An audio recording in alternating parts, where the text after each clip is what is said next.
एक गरीब लड़की थी।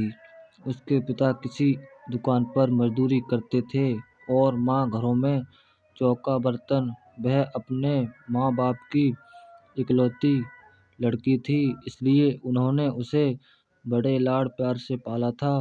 वे चाहते थे कि वह पढ़ लिख कर बड़ी आदमी बने, जिससे उसे गरीबी में दिन न गुजारने पड़े।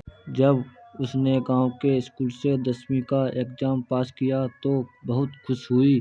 माँ बाप ने किसी तरह पैसों का जुगाड़ करके गांव से 8 किमी दूर के कस्बे में उसका इंटर कॉलेज में नाम लिखा दिया।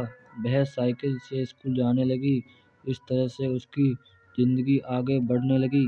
लेकिन एक दिन उसकी जिंदगी में एक नया मोड़ आया।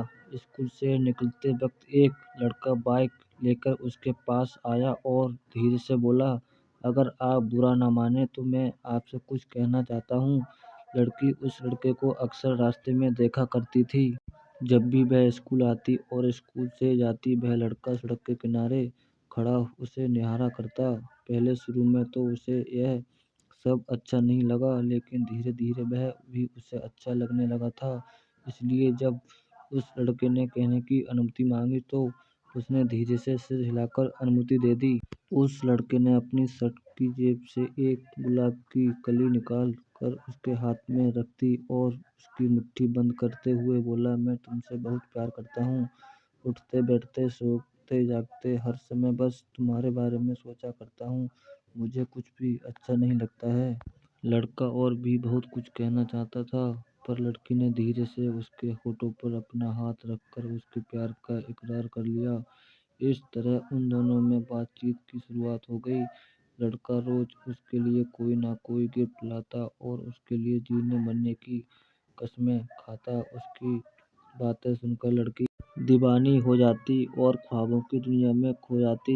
एक दिन वह लड़का उस लड़की को अपनी बाइक पर घुमाने ले गया। दोनों लोग नदी के किनारे पहुंचे और घास पर बैठकर बातें करने लगे। लेकिन लड़के की मंशा तो कुछ और थी। लेकिन प्यार में अंधी हो चुकी वह लड़की उसकी मंशा समझ नहीं पाई और उसने अपने आप को लड़के के हवाले कर दिया।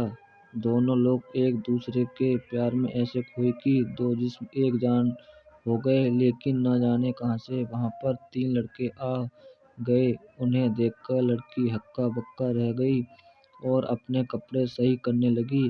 यह देखकर एक लड़का उसका हाथ पकड़ता हुआ बोला, इतनी भी क्या जल्दी है मेरी रानी, हम भी तो तुम्हारे दीवाने हैं, थोड़ा हमारा भी तो मनोरंजन कर दो।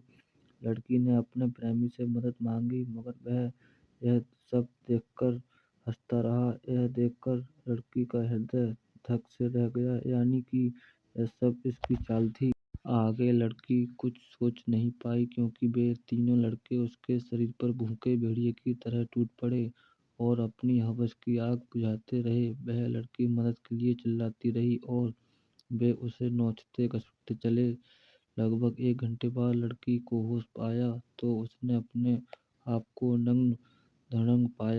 वे तीनों लड़के और उसका प्रेमी वहां से जा चुके थे। लड़की की आंखों के आगे अंधेरा छा रहा था। उसकी दुनिया अंधेरे से भर चुकी थी। उसे अपना जीवन समाप्त होता हुआ लग रहा था। वह सोचती रही कि क्यों उसने उस बेवफा लड़के की बातों पर एतबार किया, क्यों मैं उसके साथ यहाँ पर आई। अब मैं क्या मुंह लेकर अपने घर जाऊंगी, अपने माँ बाप को क्या बताऊंगी। मेरा यह हाल देखकर वे तो जीते जी मर जाएंगे। लड़की का गला बुरी तरह से सूख रहा था। वह किस तरह घिसती हुई नदी के किनारे पहुंची। नदी का पानी कल कल करता हुआ तेजी से बह रहा था। लड़की ने एक बार फिर अपने मजबूर माँ बाप, अपने बेवफा प्रेमी के बारे में सोचा और फिर नदी में छलांग लगा दी। अगले ही पल वह नदी में डूबने उतारने लगी। लेकिन अब ना तो वह किसी को अपनी जान बचाने के लिए पुकार रही थी और ना ही बचने के लिए संघर्ष कर रही थी। उसका मन ठहरे हुए जल की शांत था। वह भी अपने बेवफा प्रेमी के बारे में सोच रही थी कि क्यों उसने उसकी बातों पर इस तरह से एतबार कर लिया, क्यों मैंने उससे अंधा प्यार किया, क्यों मैंने उसके प्यार को ज़रूरत नहीं समझी। अगर मैं ऐसा कर पाती तो शायद।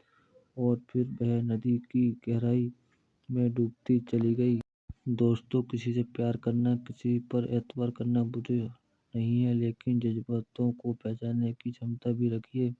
किसी को अपना तन मन सौंपने से पहले उसके परिणामों के बारे में भी ज़रूर सोचिए, नहीं तो आप भी धोखा खा सकते हैं, आप भी ठगे जा सकते हैं। आपको यह कहानी कैसी लगी हमें ज़रूर बताएं और इसे शेयर करके अपने दोस्तों तक भी पहुंचाएं। हो सकता है कि आपके इस प्रयास से किसी का जीवन संवर जाए।